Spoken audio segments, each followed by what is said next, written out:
Magkaiba man ang camp na pinanggalingan bago pumasok ng bahay ni Kuya, sina Luke at Gab ang dalawa sa naging malapit sa isa't isa. Hanggang sa isang pag-amin ang binitawan ni Gab. Do you not have a crush on any guy here? I trust you naman. I actually had a crush on Luke. Oh, that's real. Look, crush lang. It's like an admiration. I just look up to him because like we share this same like gusto, like same vibes ba, kumbaga. Pero now, I actually don't like being paired with Luke na. I only see him as tropa. What's tropa? Friend, like close friend. At sa paglipas ng mga linggo, mas naging kapansin-pansin ang lumalalim nilang samahan, lalo na nang isa si Gab sa napili ni Luke na mapasama sa kanyang team ngayong linggo. Okay ka lang, ha? Okay na. Pagkanano na. Tingin nga. Bay. Baba. Ayun na. Ayun na, oo. Hawakan mo. Ito. Sa akin. Ayaw ba? Okay na. Ako na. Ayan. Yun ang magagawa ko eh. Kinukuha mo pa. Ang gulo mo. Kasi ba? Wait. Okay ka lang. Tingin. Siguro nito. Matay. Oo, ano mo? Muna. Si Luke, madalas ding samahan at kumustahin si Gab. Okay ka lang. Okay na ako.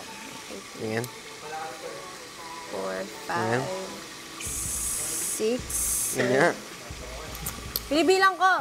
7, 8, 9, 10. Basta 13 dapat yan kasi ang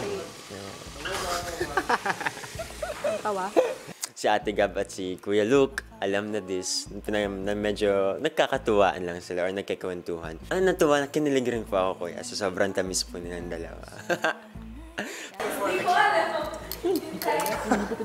Kinagat mo ako, ha? Natuwa sa'yo, ha?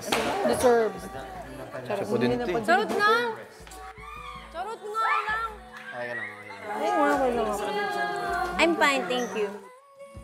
At dahil nga sa mas lumalalim na tinginan, si Gab naglabas ng saloobin sa malapit na kaibigang si Maxine. Nangyari? Oo, yan ang iniisip mo, te. Wala naman. Ano ka lang iniisip? Isa na siya doon. Sino? Labas. Labas. Okay, gets ko. Ayoko kasi maging unfair din kasi. Ayoko maging unfair. Hindi ka naging unfair kasi nga, pumunta ka dito nilang naman sa sarili mo para sa family mo. Taka hindi mo naman sadya, na, diba, na may close nga lang kayo ni Luke, eh. Best friend lang. Close best friend. Boy best friend. Doon lang.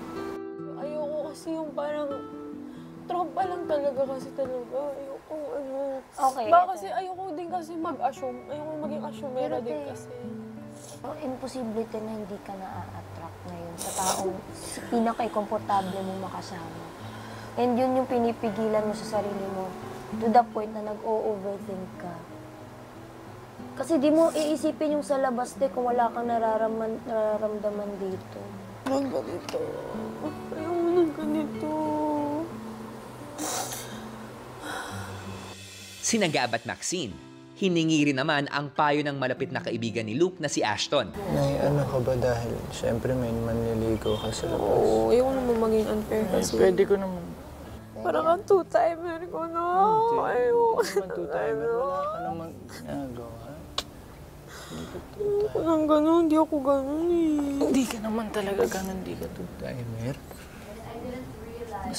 Hindi mo kasalanan kung naging mabait yung dalawa sa'yo. Wala kang kasalanan. Ayoko. Si Steph, nagbahagi rin ng kanyang obserbasyon tungkol sa dalawa. Kaya nga say sabi ko, that is huwag na when natin we were ang playing the tapos. guitar. Luke was looking at you in a certain way. Tapos, Like it was smile, but it was like a different type of smile. I was like, oh my God, this girl. No! Luke is aware na I have manliligaw sa labas. He's aware. That's like the first thing na sinabi ko, di ba? What if you just can't tell the difference between, you know, how you feel for him?